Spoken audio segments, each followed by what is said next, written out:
গতকাল ভাঙড়ে দুই দালাল একসাথে বিজেপি মিটিং করে একজন এমএলএ বলছে এসব ধান্দাবাজ দালাল হান্ডে গান্ডে। ভাঙড়ের বিধায়কের ক্ষমতা আছে।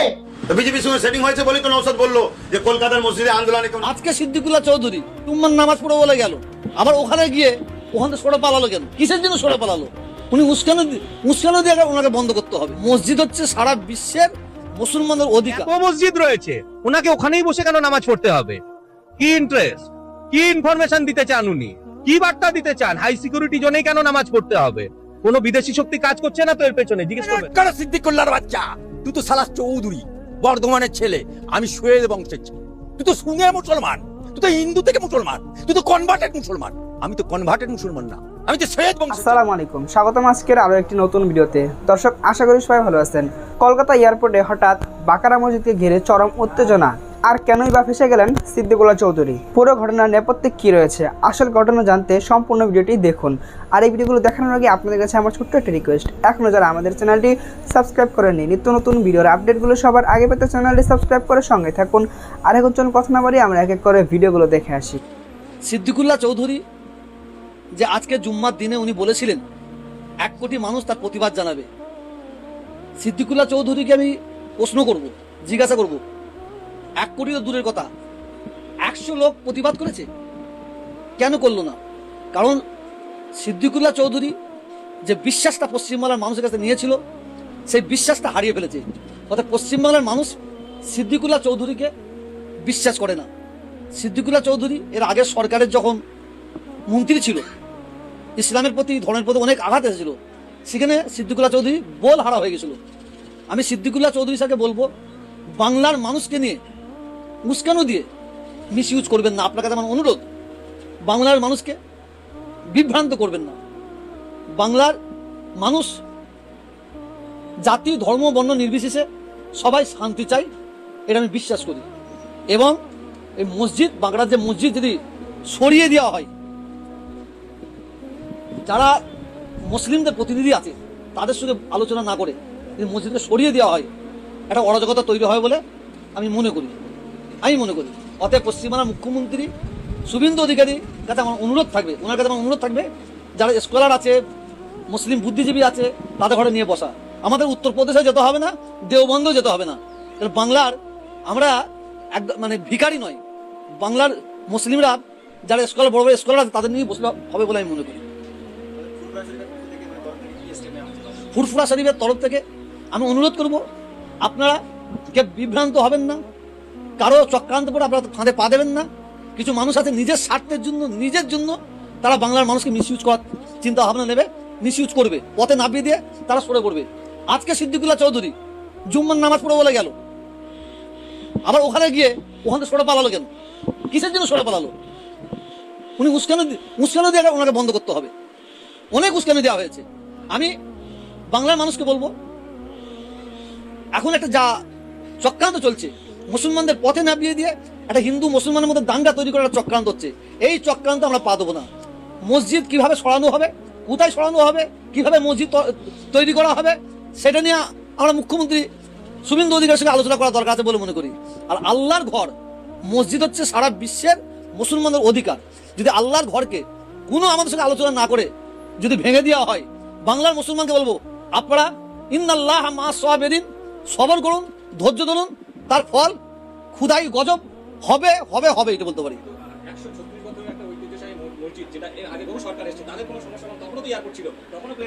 দেখেন আগের সরকার কি করেছে না করেছে আমার দেখার দরকার নেই। এই সরকার কি করছে আমি দেখবো। এই সরকার কি করছে দেখবো। এই সরকার শুধু এয়ারপোর্টের মসজিদ থেকে টার্গেট করেছে না বাংলার মসজিদগুলোকে টার্গেট করছে, এগুলো আমাদের দেখার দরকার আছে। আমি তো বারে বলছি, কোনো অসুবিধার কারণে যদি মসজিদকে সরানো হয়, সেটা আলোচনা করে সরাতে হবে। আলোচনা না করে যদি সরানো হয়, তাহলে আমার মনে হয় এটা মুসলিমদের একটা বড় আঘাত দেওয়া হবে বলে মনে করি। আর এই আঘাত যদি মুসলিমদের, মসজিদ হচ্ছে আল্লাহর ঘর, এর বিচার আল্লাহ করবে, এতে কোনো সন্দেহ নাই।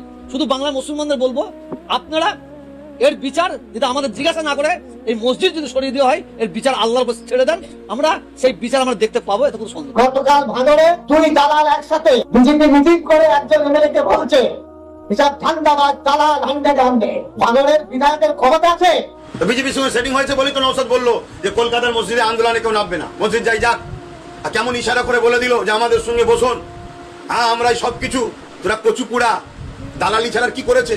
হ্যাঁ, বসে গিয়ে একটা সেটিং হয়ে যাবে, যেমন বাবরি মসজিদ সেটিং হয়ে মুখা টাকায় বিক্রি হয়ে গেছে, এটাও বিক্রি হয়ে যাবে। ফালতু আমার কাছে প্রশ্ন করে কিচ্ছু লাভ নেই। কিন্তু এদের জন্য বলে কি লাভ হবে? এ জাতি কি মানবে আমার কথা, না শুনবে আমার কথা?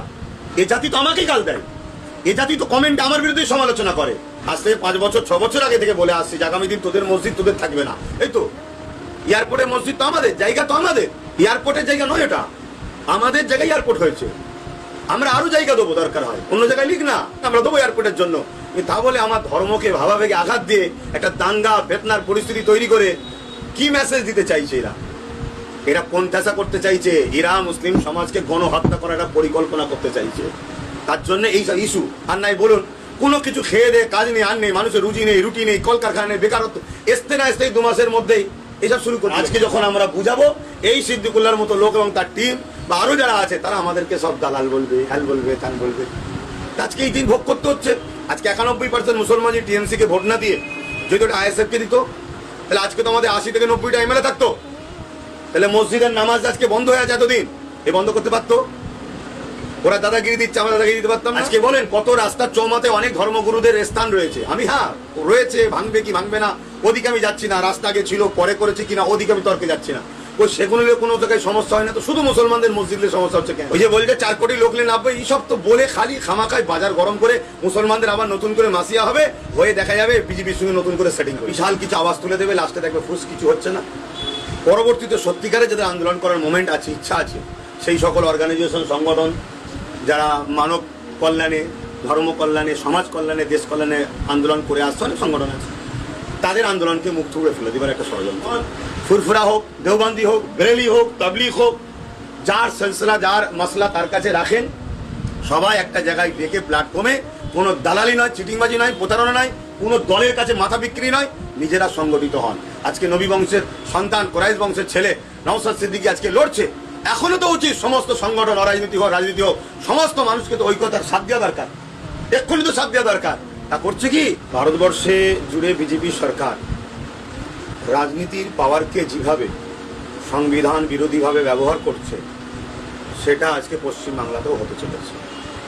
এর জন্য আমি বিজেপিকে দোষারোপ করবই, তো তার পাশাপাশি আমি মনে করি এর জন্য দোষী আমার কওমের মানুষেরাই, আমরাই।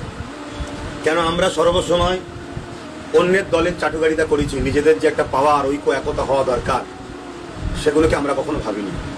তাই আজকে রাজ শক্তি দিয়ে তারা যে অন্যায় করছে, সংবিধান বিরোধী, গণতন্ত্র বিরোধী, সেই শক্তিকে প্রতিরোধ করার জন্য যে রাজ শক্তি দরকার, সেটা আজকে আমাদের নাই। তাই আজকে আমাদেরকে এই অন্যায়ের শিকার হতে হচ্ছে। যখন উনি মন্ত্রী ছিলেন, যে সরকারের হয়েছে, সরকার তো ক্ষমতায় ছিল 15 বছর। এই মসজিদে তো অনেকদিন ধরেই হুড়োহুড়ি হচ্ছে, তখন তো কিছু একটা ভিত মজবুত করে দিতে পারতেন।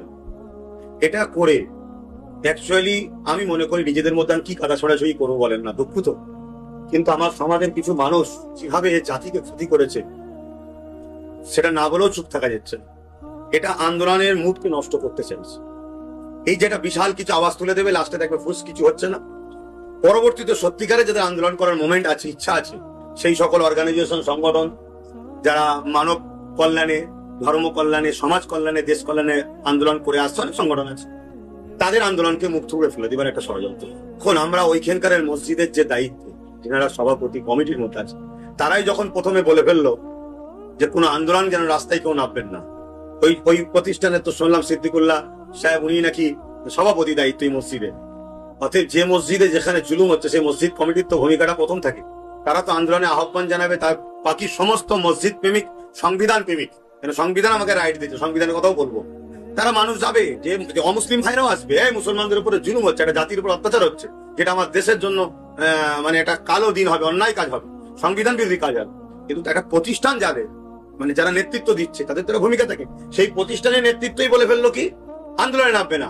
কিন্তু আমি কয়েক জায়গায় এই বিষয়ে যেই বললাম, আমি জানি না ওনার কানে পৌঁছেছিল হয়তো, আজকে একটা সমাজকে দেখাতে হবে, তাই হয়তো নতুন করে বলছে আন্দোলন করতে হবে।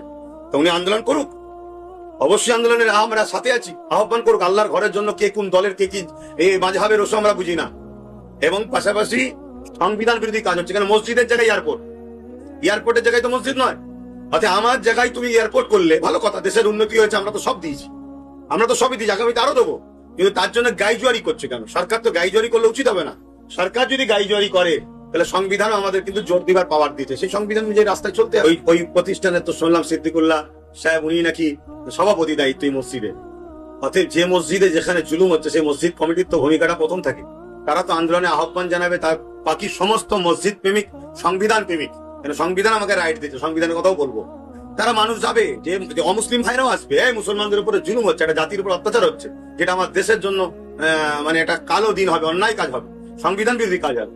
কিন্তু একটা প্রতিষ্ঠান যাদের মানে যারা নেতৃত্ব দিচ্ছে তাদের তো ভূমিকা থাকে, সেই প্রতিষ্ঠানের নেতৃত্বই বলে ফেললো কি আন্দোলনে নামবে না। কিন্তু আমি কয়েক জায়গায় এই বিষয়ে যেই বললাম, আমি জানি না ওনার কানে পৌঁছেছিল হয়তো, আজকে একটা সমাজকে দেখাতে হবে, তাই হয়তো নতুন করে বলছে আন্দোলন করতে হবে। তো উনি আন্দোলন করুক, অবশ্যই আন্দোলনের আমরা সাথে আছি, আহ্বান করুক। আল্লাহর ঘরের জন্য কে কোন দলের কে কি এই মাযহাবের ওসব আমরা বুঝি না। এবং পাশাপাশি সংবিধান বিরোধী কাজ হচ্ছে, কারণ মসজিদের জায়গায় এয়ারপোর্ট, এয়ারপোর্টের জায়গায় তো মসজিদ নয়। অর্থাৎ আমার জায়গায় তুমি এয়ারপোর্ট করলে ভালো কথা, দেশের উন্নতি হয়েছে, আমরা তো সব দিয়েছি, আমরা তো সবই দিয়েছি, আগামীতে আরো দেবো। কিন্তু তার জন্য গাইজুয়ারি করছে কেন? সরকার তো গাইজুয়ারি করলে উচিত হবে না। সরকার যদি গাইজুয়ারি করে তাহলে সংবিধান আমাদের কিন্তু জোর দিবার পাওয়ার দিতে, সেই সংবিধান অনুযায়ী রাস্তায় চলতে হবে, সেই রাস্তায় আমাদেরকে হাঁটতে হবে। এবারে দরবার শরীফের পক্ষ থেকে কি আলোচনা হচ্ছে সেটা আলোচনার মধ্যেই আছে, সেটা যখন দরবারের পক্ষ থেকে ঘোষণা হবে আপনারা পেয়ে যাবেন। এটা বন্ধ হওয়া দরকার। এটা বন্ধ তখনই সম্ভব যখন আমাদের হাতেও লাঠি থাকবে, অর্থাৎ রাজ পাওয়ার আমাদের হাতে নেই। আর আমাদের চিকটা সব নেতা, ধর্মীয় নেতা বলুন আর মুসলিম নেতা বলুন, বেশিরভাগই সব জাতিকে বারবার বিক্রি করেছে। আজকে যখন একটা মুসলিম ঘরের কোন ছেলে একটা রাজনীতির যখন নেতৃত্ব দেবে, অবশ্যই সে সংবিধানকে মান্যতা দিয়ে দেশের জন্য নেতৃত্ব দেবে, সর্বধর্মের মানুষের নেতৃত্ব দেবে। কিন্তু তার উপরে যখন জুলুম হবে তার জাতির উপরে, সে তো প্রতিরোধ করতে পারবে। আজকে বলেন কত রাস্তার চৌমাতে অনেক ধর্মগুরুদের স্থান রয়েছে, আমি রয়েছে, ভাঙবে কি ভাঙবে না ওদিকে আমি যাচ্ছি না, রাস্তা আগে ছিল পরে করেছে কিনা ওদিকে আমি তর্কে যাচ্ছি না। ওই সেগুলো কোনো জায়গায় সমস্যা হয় না, তো শুধু মুসলমানদের মসজিদে সমস্যা হচ্ছে কেন? একটাই কারণ, যার দল নেই তার বল নেই, যার পাওয়ার রাজ ক্ষমতা নেই তাদের এই সমাজে কিচ্ছু অধিকার নেই। আর আজকে যখন আমরা বুঝাবো, এই সিদ্দিকুল্লাহর মতো লোক এবং তার টিম বা আরো যারা আছে তারা আমাদেরকে সব দালাল বলবে, হ্যাল বলবে, খান বলবে। আশা করি ভিডিওগুলো সম্পূর্ণ দেখেছেন। এই ভিডিও সম্পর্কে যদি আপনার কোনো মতামত থাকে তাহলে অবশ্যই কমেন্ট করে জানাবেন। ভিডিওগুলো ভালো লাগলে অবশ্যই লাইক করবেন। দেখা হচ্ছে পরবর্তী কোনো ভিডিওতে। সেই পর্যন্ত সবাই ভালো থাকবেন, সুস্থ থাকবেন। আল্লাহ হাফেজ।